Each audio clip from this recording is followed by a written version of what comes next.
Majitele a pěstitele buksusu často trápí agresivní škůdce zavěč zimostrázovi.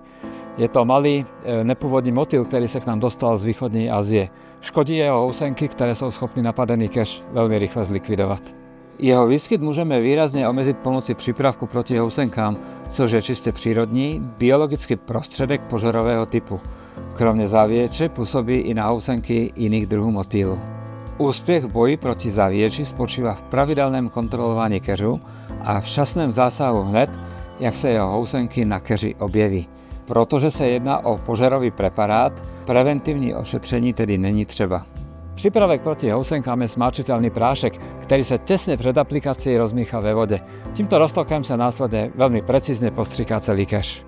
Po požití přípravku housenky ztrácejí chuť do jídla, přestávají přijímat potravu a do 2 až 5 dnů hynou.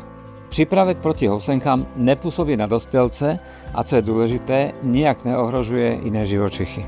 Pokud si chcete udržet své buksusy zdravé a živé, nezapomeňte na housenky reagovat co nejrychleji. Mějte doma k dispozici tento přípravek v zásobě, abyste okamžitě mohli jednat, když to bude nutné.